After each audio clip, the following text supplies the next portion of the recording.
Hey everybody, and welcome back to Behind the Score, a new segment that I'm going to be doing for the month of March, which is the 30 MLB teams in 30 days. So we're going to go and kick it off with the Padres. Yes, that is who I think will be winning the NL West. I know it's not the big pick to be winning that division, especially going up against the Dodgers. But definitely is my pick to win the division, and I'm going against the odds. To get started, we'll talk about the roster positions and who is the should be the front runner for those. Then we'll get into what the lineup might look like, the pitching rotation, and then talk about some other storylines that are going on with that team. So we'll get ready for the roster. The catcher should be Austin Nola. First base will be Eric Hosmer. Second will be Jake Cronenworth. Third will be Manny Machado. Shortstop, the 14-year, $340 million man, Fernando Tatis Jr. Left field will be Tony Pham. Center field will be Trent Grisham. Right field will be Will Myers. Utility guys that look to be in those roles will be Victor Caratini and Hae Seong Kim and Jerickson Profar.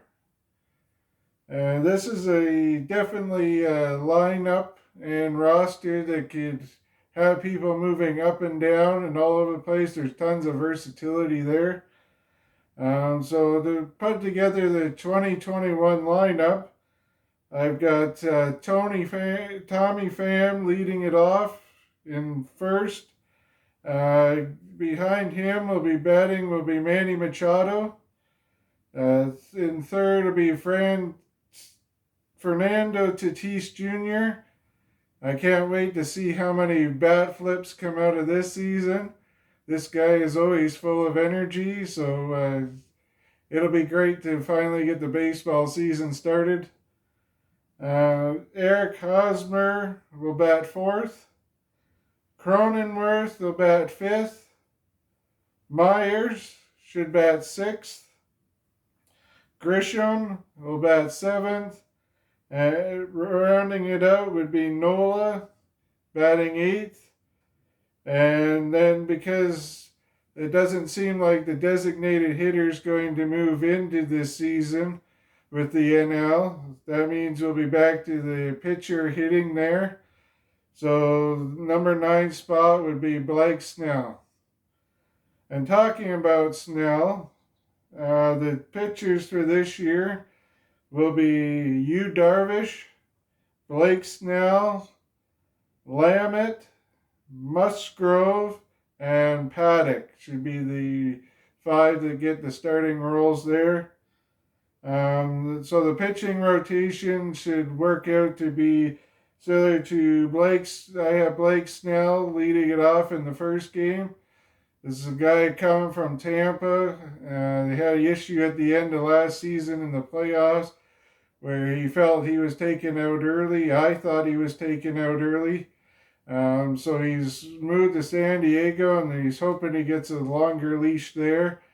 But going from a shorter season to a full season of 162 games, it'll be interesting to see how teams put out their pitching rotation. Some have even talked already about going to a 6-man rotation. Next, they have behind Blake Snell would be Darvish, Lamet after that, Musgrove, and then rounding out with Paddock there. Other storylines when it comes to the Padres would be Mike Clevenger, who is also a starting pitcher that they picked up from the Indians in a trade. His went down to injury there last season. Ended up having Tommy John surgery. So that is going to fully take him out of the 2021 season. The big question here is the injuries in the past with the pitching staff. Can they make it a healthy season? And that's going to be one of the determining factors of where the Padres place, whether they get the division or come up short behind the Dodgers. I'm hoping that all these guys can have bounce back years. There's lots of energy with that team, and I think it's going to be a positive attitude all the way through. Fernando's contract, like I said, 14 years, $340 million. That guy is definitely hit it off at a young age, and he's going to be into his mid-30s by the time he gets done that contract. So he's definitely going to be set for life already, and the biggest thing comes with that is injuries along the way. It is a big risk to be going 14 years. If they get an injury within the first few years or have something that ends their career, they still have to be paid out for that money. So it still goes against the cap, and that's definitely a risk there, but they like what they see, and he's a great player, so I don't think they'll have much of a problem there. What would be Jurickson Profar's role on the team? He's a veteran player. He brings a veteran presence. He has been known to have speed at different points in his career. He would definitely fit in well with the team. He'll be probably in more of a filling in for days off or pitching matchups, depending on how they want to work that. So that'll probably be where he fits in. Different players to watch on this team would be Mackenzie Gore, who's a left-handed pitcher. He's number one in prospect for the Padres. C.J. Abrams, a shortstop, number 2 for the Padres in their prospect pool. He'd be an interesting one. It's interesting to watch. He might end up being some trade bait at the trade deadline should they need to add to the team or have injury somewhere. As you know, with shortstop, with Tatis Jr. and third base with Machado, those positions are going to be taken up for a pretty good time right now. So I wouldn't be surprised if he doesn't get moved somewhere to fill in a hole or get some more assets there. Number 3 prospect is a catcher with Louis Campusano. He's will be around with Austin Nola there. I don't know whether he'll make the team, but he's definitely up there with prospects with that team. They're loaded with prospects, so should be interesting to see where they plug some of the young guys in as they go along, as they build. Out in the outfield, Robert Hustle. He's number 4th on the team for prospects. Right now, I don't see much of a big opening with the outfield. I assume Grisham or Myers has issues there.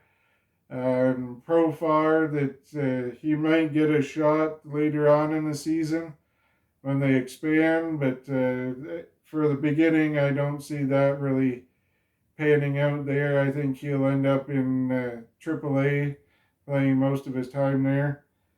And Jurickson Profar, like again, he's a guy to watch, see where he fits in. They've got a lot of their spots figured out, but he'll be definitely a guy if somebody struggles or whatnot, he could step into that role. And like I said, a veteran presence with the young guys. They definitely give them a boost, especially later on in the season. As we know, when you get to July and August, it seems to be quite the drag there. So having him on the team, it could not only help with the days off, but he could help with the development of the young guys as well. So that would be concluding the day with the Padres. Like I said, there's a lot of optimism here. Tatis Jr., Machado working the left side of the field. What does Hosmer do? I think these guys, if they hit above or right at their average for their career, this is a team that's going to go a long ways. I don't think they're going to have a problem with their offense. I think if anything, it's going to come down to that pitching staff and whether those guys can stay healthy. Like you said, there's a lot of injuries over the years with those guys and some down parts of their career. So this is a time to prove yourself. This is a time to possibly win a championship. And I think with the grit and grind and not being so happy with what the Dodgers have done this offseason, money-wise, I definitely am going to be pulling for the Padres to win the NL West. So thank you for tuning in to this first episode of the 30 Teams in 30.